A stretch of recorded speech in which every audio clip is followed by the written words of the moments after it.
اعوذ باللہ من الشیطان الرجیم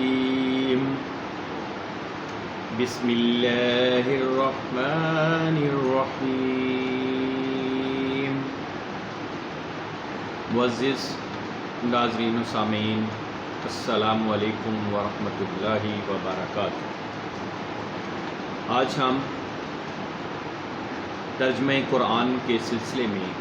دوسرے پارے کا ترجمہ آپ کی خدمت میں پیش کریں گے، تاکہ ہم اللہ رب العزت کے فرمانات کو اور حضور صلی اللہ علیہ وآلہ وسلم کی طرف سے آنے والی وحی مبارک کو سمجھ سکیں اپنی زبان میں۔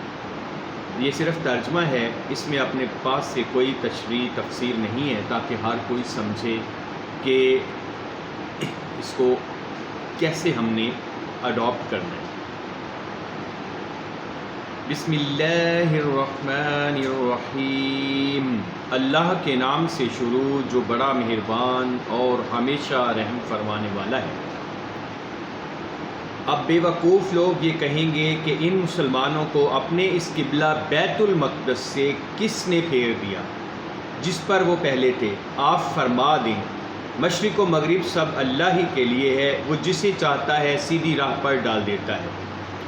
اور اے مسلمانوں، اسی طرح ہم نے تمہیں اعتدال والی بہتر امت بنایا تاکہ تم لوگوں پر گواہ بنو، اور ہمارا یہ برگزیدہ رسول صلی اللہ علیہ وآلہ وسلم تم پر گواہ ہو۔ اور آپ پہلے جس قبلہ پر تھے ہم نے صرف اس لیے مقرر کیا تھا کہ ہم پرکھ کر ظاہر کر دیں کہ وہ کون ہمارے رسول صلی اللہ علیہ وسلم کی پیروی کرتا ہے اور کون اپنے الٹے پاؤں پھر جاتا ہے۔ اور بے شک یہ قبلہ کا بدلنا بڑی بھاری بات تھی، مگر ان پر نہیں جنہیں اللہ نے ہدایت و معرفت سے نوازا، اور اللہ کی یہ شان نہیں کہ تمہارا ایمان یوں ہی ضائع کر دے۔ بے شک اللہ لوگوں پر بڑی شفقت فرمانے والا مہربان ہے۔ اے حبیب صلی اللہ علیہ وآلہ وسلم، ہم بار بار آپ کا رخ انور آسمان کی طرف پلٹنا دیکھ رہے ہیں، سو ہم بالضرور آپ کو اسی قبلہ کی طرف پھیر دیں گے جس پر آپ راضی ہیں۔ بس آپ اپنا قبلہ ابھی مسجد حرام کی طرف پھیر لیجئے، اور اے مسلمانوں، تم جہاں کہیں بھی ہو بس اپنے چہرے اسی کی طرف پھیر لو۔ اور وہ لوگ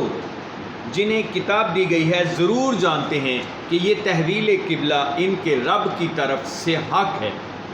اور اللہ ان کاموں سے بے خبر نہیں جو وہ انجام دے رہے ہیں۔ اور اگر آپ اہل کتاب کے پاس ہر ایک نشانی بھی لے آئیں تب بھی وہ آپ کے قبلہ کی پیروی نہیں کریں گے، اور نہ آپ ہی ان کے قبلہ کی پیروی کرنے والے ہیں، اور وہ آپس میں بھی ایک دوسرے کے قبلہ کی پیروی نہیں کرتے۔ امت کی تعلیم کے لیے فرمایا، اور اگر بفرض محال آپ نے بھی اپنے علم آ جانے کے بعد ان کی خواہشات کی پیروی کی تو بے شک آپ اپنی جان پر زیادتی کرنے والوں میں سے ہو جائیں گے۔ اور جن لوگوں کو ہم نے کتاب عطا فرمائی ہے وہ اس رسول آخر الزماں حضرت محمد مصطفیٰ صلی اللہ علیہ وآلہ وسلم اور ان کی شان و عظمت کو اسی طرح پہچانتے ہیں جیسا کہ بلا شبہ اپنے بیٹوں کو پہچانتے ہیں، اور یقیناً انہی میں سے ایک طبقہ جن کو جان بوجھ کر چھپا رہا ہے۔ اے سننے والے، حق تیرے رب کی طرف سے ہے، سو تو ہرگز شک کرنے والوں میں سے نہ ہونا۔ اور ہر ایک کے لیے توجہ کی ایک سمت مقرر ہے، وہ اسی کی طرف رخ کرتا ہے۔ بس تم نیکیوں کی طرف پیش قدمی کیا کرو، تم جہاں کہیں بھی ہوگے اللہ تم سب کو جمع کر لے گا۔ بے شک اللہ ہر چیز پر خوب قادر ہے۔ اور تم جدھر سے بھی سفر پر نکلو اپنا چہرہ نماز کے وقت مسجد حرام کی طرف پھیر لو، اور یہی تمہارے رب کی طرف سے حق ہے، اور اللہ تمہارے اعمال سے بے خبر نہیں۔ اور تم جدھر سے بھی سفر پر نکلو اپنا چہرہ نماز کے وقت مسجد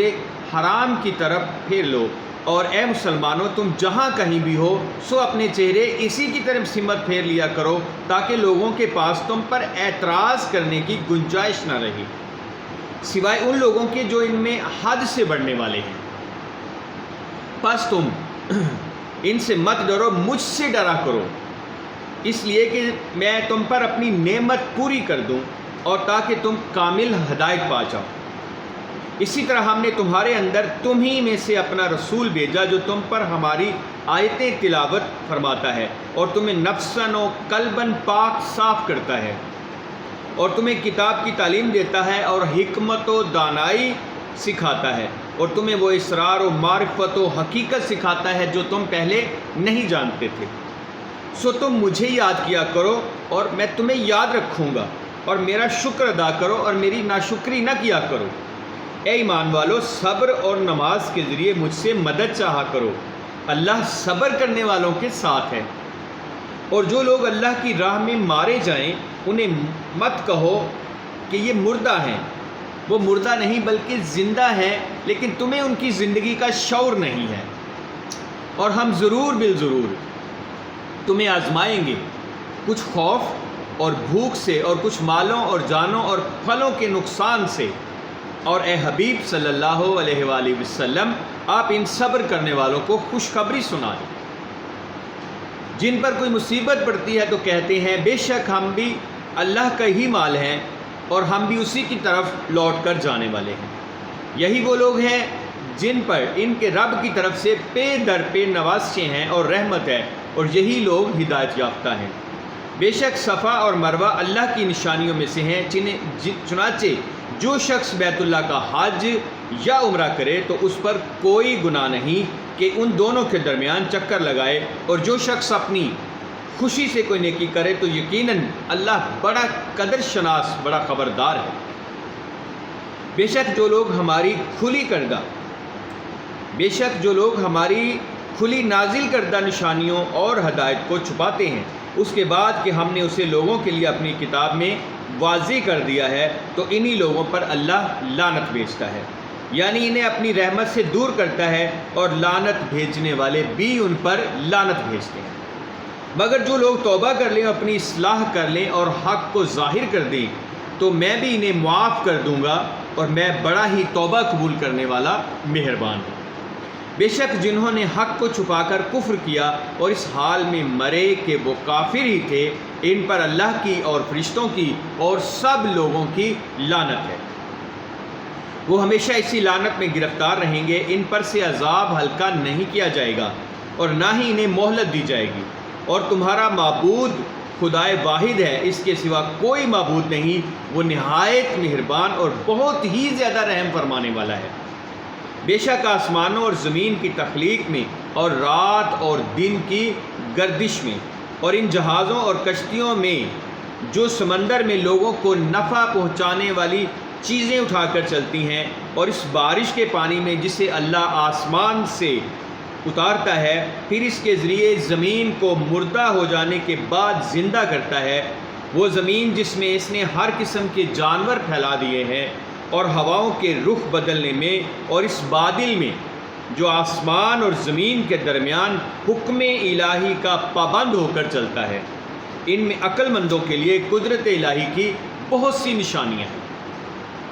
اور لوگوں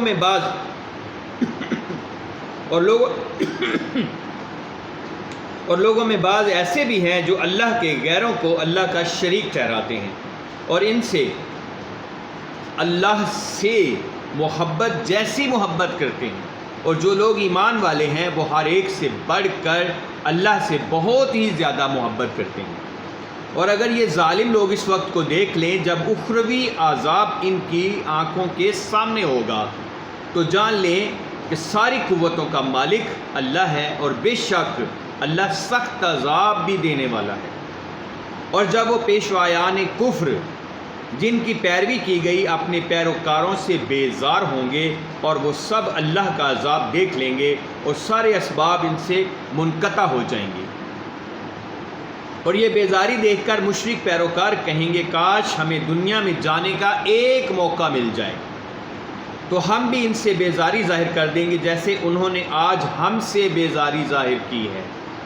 یوں اللہ انہیں ان کے اپنے اعمال انہی پر حسرت بنا کر دکھائے گا، اور وہ کسی صورت بھی دوزخ سے نکلنے نہ پائیں گے۔ اے لوگو، زمین کی چیزوں میں سے جو حلال اور پاکیزہ ہے کھاؤ، اور شیطان کے راستوں پر نہ چلو، بے شک وہ تمہارا کھلا دشمن ہے۔ وہ تمہیں بدی اور بے حیائی کا حکم دیتا ہے، اور یہ بھی کہ تم اللہ کی نسبت وہ کچھ کہو جس کا تمہیں خود علم نہ ہو۔ اور جب ان کافروں سے کہا جاتا ہے کہ جو اللہ نے نازل فرمایا ہے اس کی پیروی کرو، تو کہتے ہیں نہیں، بلکہ ہم تو اسی روش پر چلیں گے جس پر ہم نے اپنے باپ دادا کو پایا، اگرچہ ان کے باپ دادا نہ کچھ عقل رکھتے ہوں اور نہ ہی ہدایت پر۔ اور ان کافروں کو ہدایت کی طرف بلانے کی مثال ایسے شخص کی سی ہے جو کسی ایسے جانور کو پکارے جو سوائے پکار اور آواز کے کچھ نہیں سنتا۔ یہ لوگ بہرے، گونگے، اندھے، سو انہیں کچھ نہیں سمجھا۔ اے ایمان والو، ان پاکیزہ چیزوں میں سے کھاؤ جو ہم نے تمہیں عطا کی ہیں، اور اللہ کا شکر ادا کرو اگر تم صرف اسی کی بندگی بجا لاتے۔ اس نے تم پر صرف مردار اور خون اور سور کا گوشت اور وہ جانور جس پر ذبح کے وقت غیر اللہ کا نام پکارا گیا ہو حرام کیا ہے۔ پھر جو شخص سخت مجبور ہو جائے، نہ تو نافرمانی کرنے والا ہو اور نہ حد سے بڑھنے والا ہو،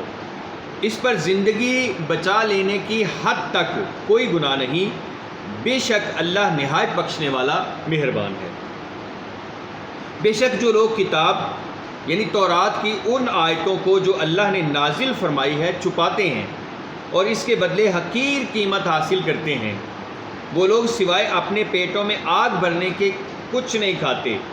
اور اللہ قیامت کے روز ان سے کلام تک نہیں فرمائے گا اور نہ ہی ان کو پاک کرے گا، اور ان کے لیے دردناک عذاب ہے۔ یہی وہ لوگ ہیں جنہوں نے ہدایت کے بدلے گمراہی خریدی اور مغفرت کے بدلے عذاب۔ کس چیز نے انہیں دوزخ کی آگ پر صبر کرنے والا بنا دیا؟ یہ اس وجہ سے ہے کہ اللہ نے کتاب حق کے ساتھ نازل فرمائی، اور بے شک جنہوں نے کتاب میں اختلاف ڈالا وہ مخالفت میں حق سے بہت دور جا پڑے ہیں۔ نیکی صرف یہی نہیں کہ تم اپنے منہ مشرق اور مغرب کی طرف پھیر لو، بلکہ اصل نیکی تو یہ ہے کہ کوئی شخص اللہ پر اور قیامت پر اور فرشتوں پر اور اللہ کی کتاب پر اور پیغمبروں پر ایمان لائے، اور اللہ کی محبت میں اپنا مال قرابت داروں پر، یتیموں پر، محتاجوں پر، مسافروں پر اور مانگنے والوں پر اور غلاموں کی گردنوں کو آزاد کرانے میں خرچ کرے، اور نماز قائم کرے اور زکوٰۃ دے، اور جب کوئی وعدہ کرے تو اپنا وعدہ پورا کرنے والے ہوں،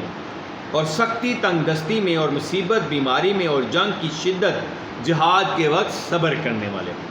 یہی لوگ سچے ہیں اور یہی پرہیزگار ہیں۔ اے ایمان والو، تم پر ان کے خون کا بدلہ قصاص فرض کیا گیا ہے، جو ناحق قتل کیے جائیں، آزاد کے بدلے آزاد اور غلام کے بدلے غلام اور عورت کے بدلے عورت۔ پھر اگر اس کو یعنی قاتل کو اس کے بھائی یعنی مقتول کے وارث کی طرف سے یعنی قصاص معاف کر دیا جائے تو چاہیے کہ بھلے دستور کے موافق پیروی کی جائے اور خون بہا کو اچھے طریقے سے اس مقتول کے وارث تک پہنچا دیا جائے۔ یہ تمہارے رب کی طرف سے رعایت اور مہربانی ہے۔ پس جو کوئی اس کے بعد زیادتی کرے تو اس کے لیے دردناک عذاب ہے، اور تمہارے لیے قصاص یعنی خون کا بدلہ لینے میں ہی زندگی کی ضمانت ہے۔ اے عقل مند لوگو، تاکہ تم خونریزی اور بربادی سے بچو، تم پر فرض کیا جاتا ہے کہ جب تم میں سے کسی کی موت قریب آ پہنچے، اگر اس نے کچھ مال چھوڑا ہو تو اپنے والدین اور قریبی رشتہ داروں کے حق میں بھلے طریقے سے وصیت کرے، یہ پرہیزگاروں پر لازم ہے۔ پھر جس شخص نے اس وصیت کو سننے کے بعد اسے بدل دیا تو اس کا گناہ انہی بدلنے والوں پر ہے، بے شک اللہ بڑا سننے والا، خوب جاننے والا ہے۔ بس اگر کسی شخص کو وصیت کرنے والے سے کسی کی طرفداری یا کسی کے حق میں زیادتی کا اندیشہ ہو، پھر وہ ان کے درمیان صلح کرا دے تو اس پر کوئی گناہ نہیں، بے شک اللہ نہایت بخشنے والا مہربان ہے۔ اے ایمان والو، تم پر اسی طرح روزے فرض کیے گئے ہیں جیسے تم سے پہلے لوگوں پر فرض کیے گئے تھے، تاکہ تم پرہیزگار بن جاؤ۔ یہ گنتی کے چند دن ہیں، بس اگر تم میں سے کوئی بیمار ہو یا سفر پر ہو تو دوسرے دنوں کے روزوں سے گنتی پوری کر لے، اور جنہیں اس کی طاقت نہ ہو اور ان کے ذمے ایک مسکین کے کھانے کا بدلہ ہے۔ پھر جو کوئی اپنی خوشی سے زیادہ نیکی کرے تو وہ اس کے لیے بہتر ہے، اور تمہارا روزہ رکھ لینا تمہارے لیے بہتر ہے اگر تم سمجھو تو۔ رمضان کا مہینہ وہ ہے جس میں قرآن اتارا گیا، تو جو لوگوں کے لیے ہدایت ہے اور جس میں رہنمائی کرنے والی اور حق و باطل میں امتیاز کرنے والی واضح نشانیاں ہیں۔ بس تم میں سے جو کوئی اس مہینہ کو پالے تو وہ اس کے روزے رکھے، اور جو کوئی بیمار ہو یا سفر پر ہو تو دوسرے دنوں کے روزوں سے گنتی پوری کر لے۔ اللہ تمہارے حق میں آسانی چاہتا ہے اور تمہارے لیے دشواری نہیں چاہتا،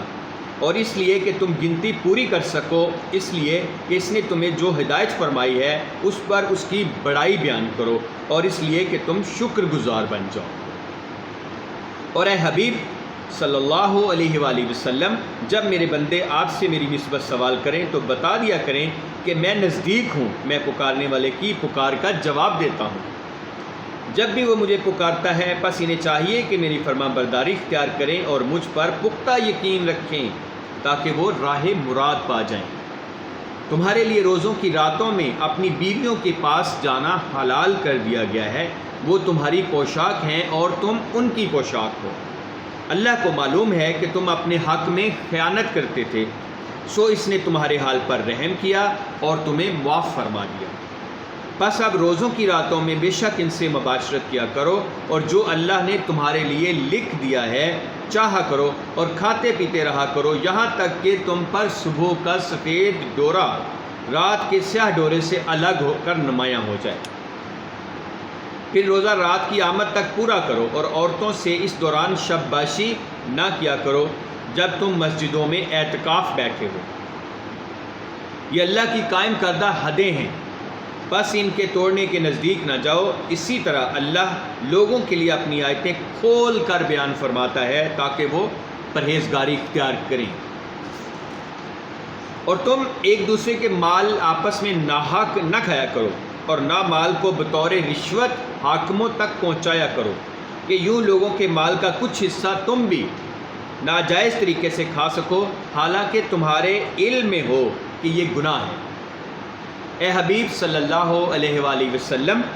لوگ آپ سے نئے چاندوں کے بارے میں دریافت کرتے ہیں، فرما دیں یہ لوگوں کے لیے اور ماہ حج کے تعین کے لیے وقت کی علامتیں ہیں، اور یہ کوئی نیکی نہیں کہ تم حالت احرام میں گھروں میں ان کی پشت کی طرف سے آؤ، بلکہ نیکی ایسی الٹی رسموں کی بجائے پرہیزگاری کا نام ہے۔ اور تم گھروں میں ان کے دروازوں سے آیا کرو، اور اللہ سے ڈرتے رہو تاکہ تم فلاح پا جاؤ۔ اور اللہ کی راہ میں ان سے دفاعاً جنگ کرو جو تم پر جنگ مسلط کرتے ہیں، ہاں مگر حد سے نہ بڑھو، بے شک اللہ حد سے بڑھنے والوں کو پسند نہیں کرتا۔ اور دوران جنگ ان جارے اور محارب کافروں کو جہاں بھی پاؤ مار ڈالو، اور ریاستی اقدام کے ذریعے انہیں وہاں سے باہر نکال دو جہاں سے انہوں نے تمہیں نکالا تھا۔ اور فتنہ انگیزی تو قتل سے بھی زیادہ سخت جرم ہے، اور ان سے مسجد حرام خانہ کعبہ کے پاس جنگ نہ کرو جب تک وہ خود تم سے وہاں جنگ نہ کریں۔ پھر اگر وہ تم سے قتال کریں تو جواباً تم بھی انہیں قتل کرو، ایسے جارے اور محارب کافروں کی یہی سزا ہے۔ پھر اگر وہ باز آ جائیں تو بے شک اللہ نہایت بخشنے والا مہربان۔ اور ان سے جنگ کرتے رہو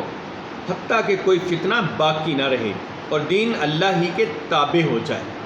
یعنی امن و سلامتی اور انسانی حقوق کے تحفظ کا نظام عملاً نافذ ہو جائے۔ پھر اگر وہ باز آ جائیں تو سوائے ظالموں کے کسی پر زیادتی روا نہیں۔ حرمت والے مہینے کے بدلے حرمت والا مہینہ ہے، اور دیگر حرمت والی چیزیں ایک دوسرے کا بدل ہیں۔ بس اگر تم پر کوئی زیادتی کرو تم بھی اس پر زیادتی کرو، مگر اسی قدر جتنی اس نے تم پر کی، اور اللہ سے ڈرتے رہو اور جان لو کہ اللہ ڈرنے والوں کے ساتھ ہے۔ اور اللہ کی راہ میں خرچ کرو اور اپنے ہی ہاتھوں خود کو ہلاکت میں نہ ڈالو، اور نیکی اختیار کرو، بے شک اللہ نیکوکاروں سے محبت فرماتا ہے۔ اور حج اور عمرہ کے مناسک اللہ کے لیے مکمل کرو۔ پھر اگر تم اس راستے میں روک لیے جاؤ تو جو قربانی بھی میسر آئے کرنے کے لیے بھیج دو، اور اپنے سروں کو اس وقت تک نہ منڈواؤ جب تک قربانی کا جانور اپنے مقام پر نہ پہنچ جائے۔ پھر تم میں سے جو کوئی بیمار ہو یا اس کے سر میں کچھ تکلیف ہو، اس وجہ سے قبل از وقت سر منڈوا لے تو اس کے بدلے میں روزے رکھے یا صدقہ دے یا قربانی کرے۔ پھر جب تم اطمینان کی حالت میں ہو تو جو کوئی عمرہ کو حج کے ساتھ ملانے کا فائدہ اٹھائے تو جو بھی قربانی میسر آئے کر دے۔ پھر جسے یہ بھی میسر نہ ہو وہ 3 دن کے روزے زمانہ حج میں رکھے اور 7 روزے جب تم حج سے واپس لوٹو تب رکھو۔ یہ پورے 10 دن روزے ہوئے۔ یہ رعایت اس کے لیے ہے جس کے اہل و عیال مسجد حرام کے پاس نہ رہتے ہوں، یعنی جو مکہ کا رہنے والا نہ ہو، اور اللہ سے ڈرتے رہو اور جان لو کہ اللہ سخت عذاب دینے والا ہے۔ حج کے چند مہینے معین ہیں، یعنی شوال، ذوالقعدہ اور عشرہ ذی الحجہ۔ تو جو شخص ان مہینوں میں نیت کر کے اپنے اوپر حج لازم کر لے تو حج کے دنوں میں نہ عورتوں سے اختلاط کرے اور نہ کوئی اور گناہ اور نہ ہی کسی سے جھگڑا کرے، اور تم جو بھلائی بھی کرو اللہ اسے خوب جانتا ہے، اور آخرت کے سفر کا سامان کر لو، بے شک یہ سب سے بہتر زاد راہ تقویٰ ہے، اور اے عقل والو میرا تقویٰ اختیار کرو۔ اور تم پر اس بات میں کوئی گناہ نہیں اگر تم زمانہ حج میں تجارت کے ذریعے اپنے رب کا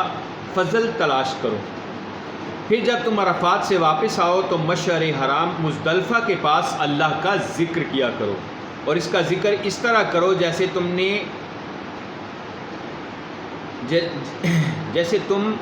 تمہیں ہدایت فرمائی، اور بے شک اس سے پہلے تم بھٹکے ہوئے تھے۔ پھر تم وہیں سے واپس جا کر آیا کرو جہاں سے اور لوگ واپس آتے ہیں، اور اللہ سے خوب بخشش طلب کرو، بے شک اللہ نہایت بخشنے والا مہربان۔ پھر جب تم اپنے حج کے ارکان پورے کر چکو تو منع میں اللہ کا خوب ذکر کرو جیسے تم اپنے باپ دادا کا بڑے شوق سے ذکر کرتے ہو، یا اس سے بھی زیادہ شدت اشتیاق سے اللہ کا ذکر کیا کرو۔ پھر لوگوں میں سے کچھ ایسے بھی ہیں جو کہتے ہیں اے ہمارے رب ہمیں دنیا میں ہی عطا کر دے، اور ایسے شخص کے لیے آخرت میں کوئی حصہ نہیں۔ اور انہی میں سے ایسے بھی ہیں جو عرض کرتے ہیں اے ہمارے پروردگار ہمیں دنیا میں بھی بھلائی عطا فرما اور آخرت میں بھی بھلائی سے نواز، اور ہمیں دوزخ کے عذاب سے بچا لے۔ یہی وہ لوگ ہیں جن کے لیے ان کی نیکی کمائی میں سے حصہ ہے، اور اللہ جلد حساب کرنے والا ہے۔ اور اللہ کو ان گنتی کے چند دنوں میں خوب یاد کیا کرو۔ پھر جس کسی نے منع سے واپسی میں 2 ہی دنوں میں جلدی کی تو اس پر کوئی گناہ نہیں، اور جس نے اس میں تاخیر کی تو اس پر بھی کوئی گناہ نہیں۔ یہ اس کے لیے ہے جو پرہیزگاری اختیار کرے اور اللہ سے ڈرتے رہو، اور جان لو کہ تم سب کو اسی کے پاس جمع کیا جائے۔ اور جن لوگوں میں کوئی شخص ایسا بھی ہوتا ہے کہ جس کی گفتگو دنیاوی زندگی میں تمہیں اچھی لگتی ہے، اور وہ اللہ کو اپنے دل کی بات پر گواہ بناتا ہے حالانکہ وہ سب سے زیادہ جھگڑالو ہے، اور جب وہ آپ سے پھر جاتا ہے تو زمین میں ہر ممکن بھاگ دوڑ کرتا ہے تاکہ اس میں فساد انگیزی کرے اور کھیتیاں اور جانیں تباہ کر دے، اور اللہ فساد کو پسند نہیں کرتا۔ اور جب اسے اس ظلم و فساد پر کہا جائے کہ اللہ سے ڈرو تو اس کا غرور اور تکبر اس کو مزید اکساتا ہے، بس اس کے لیے جہنم کافی ہے اور وہ یقیناً برا ٹھکانہ ہے۔ اور اس کے برعکس لوگوں میں کوئی شخص ایسا بھی ہوتا ہے جو اللہ کی رضا حاصل کرنے کے لیے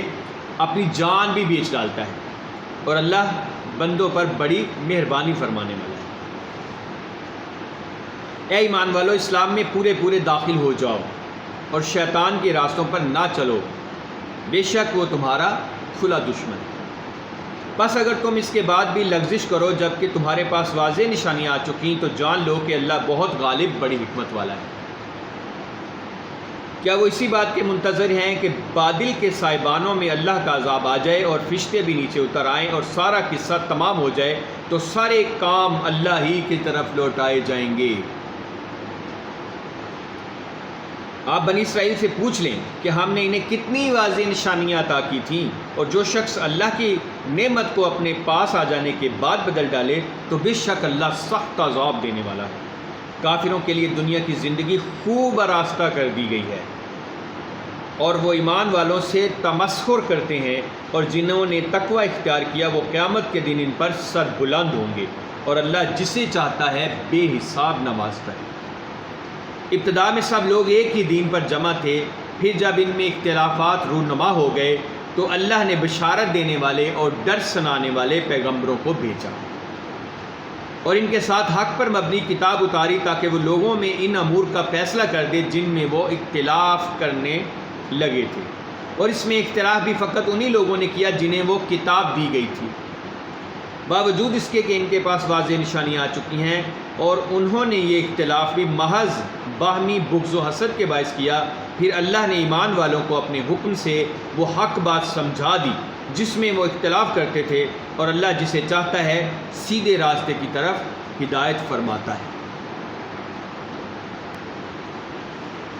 کیا تم یہ گمان کرتے ہو کہ تمہیں یوں ہی بلا آزمائش جنت میں داخل کر دیا جائے گا، حالانکہ تم پر تو ابھی ان لوگوں جیسی حالت ہی نہیں بیتی جو تم سے پہلے گزر چکے، انہیں تو طرح طرح کی سختیاں اور تکلیفیں پہنچیں، اور انہیں اس طرح ہلا ڈالا گیا کہ خود پیغمبر اور ان کے ایمان والے ساتھی بھی پکار اٹھے، اللہ کی مدد کب آئے گی؟ آگاہ ہو جاؤ کہ بے شک اللہ کی مدد قریب ہے۔ آپ سے پوچھتے ہیں کہ اللہ کی راہ میں کیا خرچ کریں؟ فرما دیں کہ جس قدر بھی مال خرچ کرو درست ہے،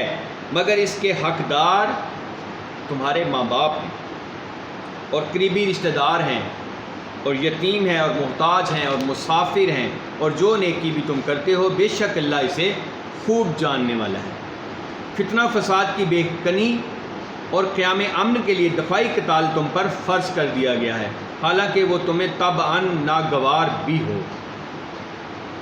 اور ممکن ہے کہ تم کسی چیز کو ناپسند کرو اور وہ حقیقتاً تمہارے لیے بہتر ہو، اور یہ بھی ممکن ہے کہ تم کسی چیز کو پسند کرو اور وہ تمہارے لیے حقیقتاً تمہارے لیے بری ہو، اور اللہ خوب جانتا ہے اور تم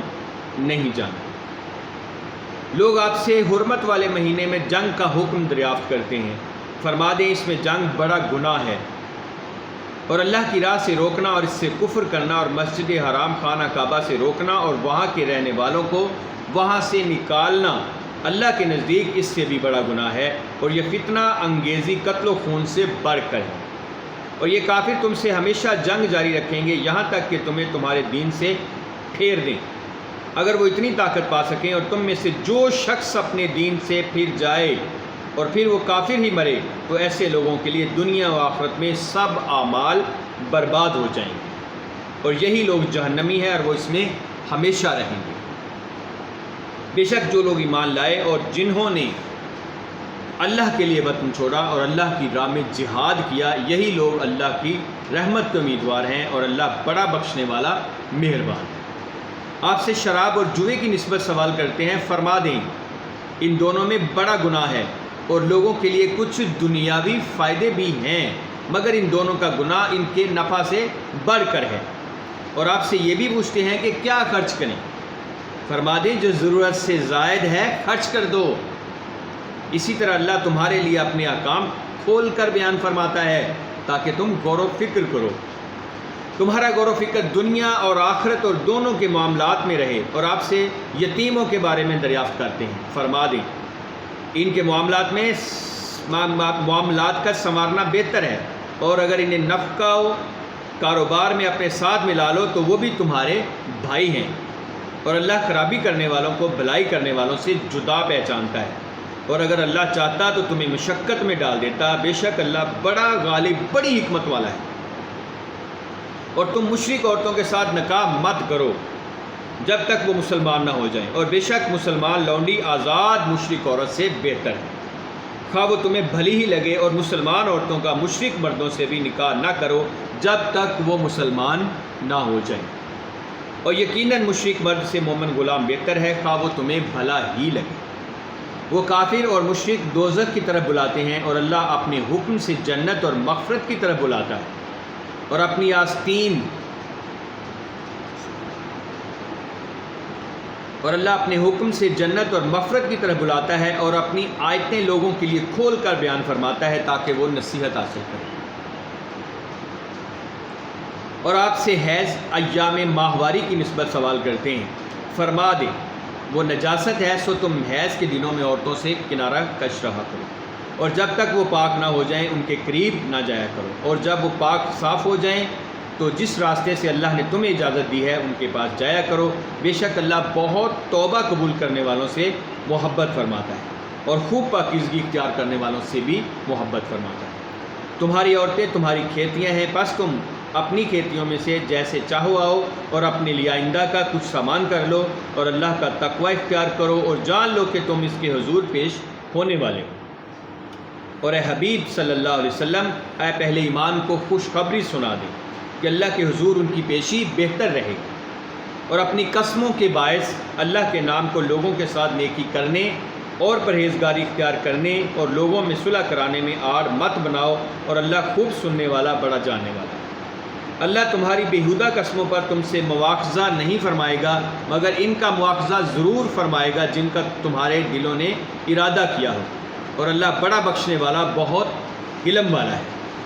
اور ان لوگوں کے لیے جو اپنی بیویوں کے قریب نہ جانے کی قسم کھا لیں 4 ماہ کی مہلت ہے، پس اگر وہ اس مدت میں رجوع کر لیں تو اللہ بڑا بخشنے والا مہربان ہے۔ اور اگر انہوں نے طلاق کا ارادہ پختہ کر لیا ہو تو بے شک اللہ خوب سننے والا جاننے والا ہے۔ اور طلاق یافتہ عورتیں اپنے آپ کو 3 حیض تک روک کے رکھیں، اور ان کے لیے جائز نہیں کہ وہ اسے چھپائیں جو اللہ نے ان کے رحموں میں پیدا فرما دیا ہے، اگر وہ اللہ پر اور قیامت کے دن پر ایمان رکھتی ہیں، اور اس مدت کے اندر ان کے شوہروں کو انہیں پھر اپنی زوجیت میں لوٹا لینے کا زیادہ حق ہے۔ اور اگر وہ اصلاح کا ارادہ کر لیں، اور دستور کے مطابق عورتوں کے بھی مردوں پر اسی طرح حقوق ہیں جیسے مردوں کے عورتوں پر، البتہ مردوں کو ان پر فضیلت ہے، اور اللہ بڑا غالب بڑی حکمت والا ہے۔ طلاق صرف 2 بار تک ہے، پھر یا تو بیوی کو اچھے طریقے سے زوجیت میں روک لینا ہے یا بھلائی کے ساتھ چھوڑ دینا ہے۔ اور تمہارے لیے جائز نہیں کہ جو چیزیں تم انہیں دے چکے ہو اس میں سے کچھ واپس لو، سوائے اس کے کہ دونوں کو اندیشہ ہو کہ اب رشتہ زوجیت برقرار رکھتے ہوئے دونوں اللہ کی حدود کو قائم نہیں رکھ سکیں گے۔ پھر اگر تمہیں اندیشہ ہو کہ دونوں اللہ کی حدود کو قائم نہ رکھ سکیں گے، سو اندرین حالات ان پر کوئی گناہ نہیں کہ بیوی خود کچھ بدلہ دے کر اس تکلیف دہ بندھن سے آزادی لے لے، یا اللہ کی مقرر کی ہوئی حدیں ہیں، بس تم ان سے آگے مت بڑھو، اور جو لوگ اللہ کی حدود سے تجاوز کرتے ہیں سو وہی لوگ ظالم ہیں۔ پھر اگر اس نے تیسری مرتبہ طلاق دے دی تو اس کے بعد وہ اس کے لیے حلال نہیں ہوگی یہاں تک کہ وہ کسی اور شوہر کے ساتھ نکاح کر لے۔ پھر اگر وہ دوسرا شوہر بھی طلاق دے دے تو اب ان دونوں یعنی پہلے شوہر اور اس عورت پر کوئی گناہ نہیں ہوگا اگر وہ دوبارہ رشتہ زوجیت میں پلٹ جائیں، بشرطے کہ دونوں یہ خیال کریں کہ اب وہ حدود الہی قائم رکھ سکیں گے۔ یہ اللہ کی مقرر کردہ حدود ہیں جنہیں وہ علم رکھنے والوں کے لیے بیان فرماتا ہے۔ اور جب تم عورتوں کو طلاق دو اور اپنی عدت پوری ہونے کو آ پہنچیں تو انہیں اچھے طریقے سے اپنی زوجیت میں روک لو یا انہیں اچھے طریقے سے چھوڑ دو، اور انہیں محض تکلیف دینے کے لیے نہ روکے رکھو کہ ان پر زیادتی کرتے رہو، اور جو کوئی ایسا کرے بس اس نے اپنی ہی جان پر ظلم کیا، اور اللہ کے احکام کو مذاق نہ بنا لو، اور یاد کرو اللہ کی اس نعمت کو جو تم پر کی گئی ہے اور اس کتاب کو جو اس نے تم پر نازل فرمائی ہے، اور دانائی کی باتوں کو جن کی اس نے تمہیں تعلیم دی ہے۔ وہ تمہیں اس امر کی نصیحت فرماتا ہے، اور اللہ سے ڈرو اور جان لو کہ بے شک اللہ سب کچھ جاننے والا ہے۔ اور جب تم عورتوں کو طلاق دو اور وہ اپنی عدت پوری ہونے کو آ پہنچیں تو جب وہ شرعی دستور کے مطابق باہم رضامند ہو جائیں تو انہیں اپنے پرانے یا نئے شوہروں سے نکاح کرنے سے مت روکو۔ اس شخص کو اس امر کی نصیحت کی جاتی ہے جو تم میں سے اللہ پر اور یوم قیامت پر ایمان رکھتا ہو۔ یہ تمہارے لیے بہت ستھری اور نہایت پاکیزہ بات ہے، اور اللہ جانتا ہے اور تم بہت سی باتوں کو نہیں جانتے۔ اور مائیں اپنے بچوں کو پورے 2 برس تک دودھ پلائیں، یہ حکم اس کے لیے ہے جو دودھ پلانے کی مدت پوری کرنا چاہے، اور دودھ پلانے والی ماؤں کا کھانا اور پہننا دستور کے مطابق بچے کے باپ پر لازم ہے۔ کسی جان کو اس کی طاقت سے بڑھ کر تکلیف نہ دی جائے، اور نہ ماں کو اس کے بچے کے باعث نقصان پہنچایا جائے، اور نہ باپ کو اس کی اولاد کے سبب سے، اور وارثوں پر بھی یہی حکم عائد ہوگا۔ پھر اگر ماں باپ دونوں باہمی رضامندی اور مشورے سے 2 برس پہلے ہی دودھ چھڑانا چاہیں تو ان پر کوئی گناہ نہیں۔ اور پھر اگر تم اپنی اولاد کو دائیہ سے دودھ پلانے کا ارادہ رکھتے ہو تب بھی تم پر کوئی گناہ نہیں، جبکہ جو تم دستور کے مطابق دیتے ہو انہیں ادا کر دو، اور اللہ سے ڈرتے رہو، اور یہ جان لو کہ بے شک جو کچھ تم کرتے ہو اللہ اسے خوب دیکھنے والا ہے۔ اور تم میں سے جو فوت ہو جائیں اور اپنی بیویاں چھوڑ جائیں تو وہ اپنے آپ کو 4 ماہ 10 دن انتظار میں روکے رکھیں، پھر جب وہ اپنی عدت پوری ہونے کو آ پہنچیں تو پھر جو کچھ شرعی دستور کے مطابق اپنے حق میں کریں، تم پر اس معاملے میں کوئی مواخذہ نہیں، اور جو کچھ تم کرتے ہو اللہ اس سے اچھی طرح خبردار ہے۔ اور تم پر اس بات کا کوئی گناہ نہیں کہ دوران عدت بین عورتوں کو اشارتاً نکاح کو پیغام دے دو، یا یہ خیال اپنے دلوں میں چھپا رکھو، اللہ جانتا ہے کہ تم عنقریب ان سے ذکر کرو گے، مگر ان سے خفیہ طور پر بھی ایسا وعدہ نہ لو سوائے اس کے کہ تم فقط شریعت کی روح سے کنایتاً معروف بات کہہ دو، اور اس دوران عقد نکاح کا پختہ عزم نہ کرو یہاں تک کہ مقررہ مدت اپنی انتہا کو پہنچ جائے، اور جان لو کہ اللہ تمہارے دلوں کی بات کو بھی جانتا ہے، تو اس سے ڈرتے رہا کرو، اور یہ بھی جان لو کہ اللہ بڑا بخشنے والا حلم والا ہے۔ تم پر اس بات میں بھی کوئی گناہ نہیں کہ اگر تم نے اپنی منکوحہ عورتوں کو ان کے چھونے یا ان کے مہر مقرر کرنے سے بھی پہلے طلاق دے دی تو انہیں ایسی صورت میں مناسب خرچہ دے دو، وسعت والے پر اس کی حیثیت کے مطابق لازم، اور تنگ دست پر اس کی حیثیت کے مطابق۔ بہرحال یہ خرچہ مناسب طریقے پر دیا جائے، یہ بھلائی کرنے والے پر واجب۔ اور اگر تم نے انہیں چھونے سے پہلے طلاق دے دی درآں حالانکہ تم ان کا مہر مقرر کر چکے تھے تو اس مہر کا جو تم نے مقرر کیا تھا نصف دینا ضروری ہے، سوائے اس کے کہ وہ اپنا حق خود معاف کر دیں، یا وہ اپنے شوہر جس کے ہاتھ میں نکاح کی گرہ ہے معاف کر دیں، یعنی بجائے نصف کے زیادہ یا پورا ادا کر دیں۔ اور اے مردو، اگر تم معاف کر دو تو یہ تقوی کے قریب تر ہے، اور کشیدگی کے ان لمحات میں بھی آپس میں احسان کرنا نہ بھولو، بے شک اللہ تمہارے اعمال کو خوب دیکھنے والا ہے۔ سب نمازوں کی محافظت کیا کرو، اور بالخصوص درمیانی نماز کی، اور اللہ کے حضور سراپے ادب و نیاز بن کر قیام کرو۔ پھر اگر تم حالت خوف میں ہو تو پیادہ یا سوار جیسے بھی ہو نماز پڑھ لیا کرو، پھر جب تم حالت امن میں آ جاؤ تو انہی طریقوں پر اللہ کی یاد کرو جو اس نے تمہیں سکھائے ہیں جنہیں تم پہلے نہیں جانتے۔ اور تم میں سے جو لوگ فوت ہوں اور اپنی بیویاں چھوڑ جائیں ان پر لازم ہے کہ مرنے سے پہلے اپنی بیویوں کے لیے انہیں 1 سال کا خرچہ دینے اور اپنے گھروں سے نہ نکالنے کی وصیت کر کے جائیں۔ پھر اگر وہ خود اپنی مرضی سے نکل جائیں تو دستور کے مطابق جو کچھ بھی وہ اپنے حق میں کریں، تم پر اس معاملے میں کوئی گناہ نہیں، اور اللہ بڑا غالب بڑی حکمت والا ہے۔ اور طلاق یافتہ عورتوں کو بھی مناسب طریقے سے خرچہ دیا جائے، یہ پرہیزگاروں پر واجب ہے۔ اسی طرح اللہ تمہارے اپنے احکام واضح فرماتا ہے تاکہ تم سمجھ سکو۔ اے حبیب صلی اللہ علیہ وآلہ وسلم، کیا آپ نے ان لوگوں کو نہیں دیکھا جو موت کے ڈر سے اپنے گھروں سے نکل گئے حالانکہ وہ ہزاروں کی تعداد میں تھے، تو اللہ نے انہیں حکم دیا مر جاؤ، سو وہ مر گئے، پھر انہیں زندہ فرما دیا، بے شک اللہ لوگوں پر فضل فرمانے والا ہے، مگر اکثر لوگ اس کا شکر ادا نہیں کرتے۔ اے مسلمانوں، اللہ کی راہ میں قیام امن اور تکریم انسانیت کے تحفظ کے لیے جنگ کرو، اور جان لو کہ اللہ خوب سننے والا اور جاننے والا ہے۔ کون ہے جو اللہ کو قرض حسنہ دے پھر وہ اس کے لیے اسے کئی گنا بڑھا دے گا، اور اللہ ہی تمہارے رزق میں تنگی اور کشادگی کرتا ہے، اور تم اسی کی طرف لوٹائے جاؤ۔ اے حبیب صلی اللہ علیہ وآلہ وسلم، کیا آپ نے بنی اسرائیل کے اس گروہ کو نہیں دیکھا جو موسیٰ علیہ السلام کے بعد ہوا،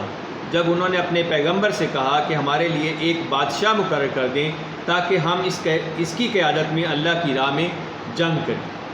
نبی نے ان سے فرمایا کہیں ایسا نہ ہو کہ تم پر قتال فرض کر دیا جائے تو تم قتال ہی نہ کیا کرو۔ وہ کہنے لگے ہمیں کیا ہوا ہے کہ ہم اللہ کی راہ میں جنگ نہ کریں حالانکہ ہمیں اپنے گھروں سے اور اولاد سے جدا کر دیا گیا ہے، سو جب ان پر ظلم و جارحیت کے خلاف قتال فرض کر دیا گیا تو ان میں سے چند ایک کے سوا سب پھر گئے، اور اللہ ظالموں کو خوب جاننے والا ہے۔ اور ان سے ان کے نبی نے فرمایا بے شک اللہ نے تمہارے لیے طالوت کو بادشاہ مقرر فرمایا ہے، تو کہنے لگے کہ اسے ہم پر حکمرانی کیسے مل گئی، حالانکہ ہم اس سے حکومت کرنے کے زیادہ حقدار ہیں، اسے تو دولت کی فراوانی بھی نہیں دی گئی۔ نبی نے فرمایا بے شک اللہ نے اسے تم پر منتخب کیا ہے، اور اسے اللہ اور جسم میں زیادہ کشادگی عطا فرمائی ہے، اور اللہ فرما دیتا ہے، اور اللہ اپنی سلطنت کی امانت جسے چاہتا ہے عطا کرتا ہے، اور اللہ بڑی وسعت والا خوب جاننے والا ہے۔ اور ان کے نبی نے ان سے فرمایا اس کی سلطنت کے من جانب اللہ ہونے کی نشانی یہ ہے کہ تمہارے پاس صندوق آئے گا اور اس میں تمہارے رب کی طرف سے سکون قلب کا سامان ہوگا، اور کچھ آل موسیٰ اور آل ہارون کے چھوڑے ہوئے تبرکات ہوں گے،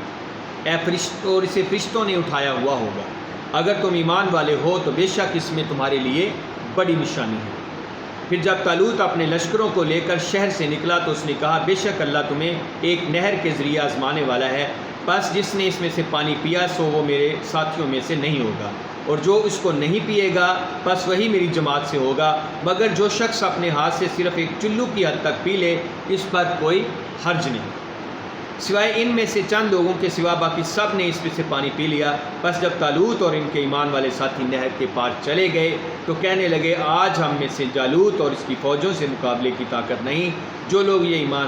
یقین رکھتے تھے کہ وہ شہید ہو کر یا مرنے کے بعد اللہ سے ملاقات کا شرف پانے والے ہیں، تو کہنے لگے کئی مرتبہ اللہ کے حکم سے تھوڑی سی جماعت خاصی بڑی جماعت پر غالب آتی رہی ہے، اور اللہ صبر کرنے والوں کو اپنی معیت سے نوازتا ہے۔ اور جب وہ جالوت اور اس کی فوجوں کے مقابل ہوئے تو عرض کرنے لگے اے ہمارے پروردگار، ہم پر صبر میں وسعت اور ارزانی عطا فرما، اور ہمیں ثابت قدم رکھ، اور ہمیں کافروں پر غلبہ عطا فرما۔ پھر انہوں نے ان جالوتی فوجوں کو اللہ کے امر سے شکست دی، اور داؤد علیہ السلام نے جالوت کو قتل کر دیا، اور اللہ نے ان کو یعنی داؤد علیہ السلام کو حکومت اور حکمت عطا فرمائی، انہیں جو چاہا سکھایا۔ اور اگر اللہ ظلم و روا رکھنے کے لیے دشمن لوگوں کے ایک گروہ کو تکریم انسانیت کا تحفظ کرنے والے دوسرے گروہ کے ذریعے نہ ہٹاتا رہتا تو زمین میں انسانی زندگی بعض جابروں کے مسلسل تسلط اور ظلم کے باعث برباد ہو جاتی، مگر اللہ تمام جہانوں پر بڑا فضل فرمانے والا ہے۔ یہ اللہ کی آیتیں ہیں، ہم انہیں اے حبیب صلی اللہ علیہ وآلہ وسلم آپ پر سچائی کے ساتھ پڑھتے ہیں، اور بے شک آپ رسولوں میں سے ہیں۔ صدق اللہ العظیم۔ ناظرین و سامعین، آج اللہ رب العزت کے فضل و کرم اور حضور نبی اکرم صلی اللہ علیہ وآلہ وسلم کے نالین پاک کے صدقے آج ہم نے دوسرا پارہ مکمل کیا۔ انشاءاللہ اس کے بعد ہم تیسرا پارہ کریں گے، اور اللہ تعالیٰ سے دعا ہے کہ اللہ تعالیٰ ہمیں قرآن کو پڑھ کر سن کر سمجھنے کی توفیق عطا فرمائے اور عمل کی بھی توفیق عطا فرمائے۔ اور اے میرے دوستو، جو بھی اس کو سنتے ہیں آپ اس کو سنیں بھی اور دوسروں کو شیئر بھی کریں، تاکہ آپ کی نیکی جو ہے وہ پھیلتی رہے۔ اور اس ویڈیو کو لائک تو آپ نے کرنا ہی ہے، یہ تو قرآن پاک ہے، اور اس کو چینل کو بھی سبسکرائب کریں اور ویڈیو کو لائک بھی کریں، تاکہ اللہ تعالیٰ آپ کی نیکی کو قبول و منظور فرمائے۔ وما علینا الا البلاغ۔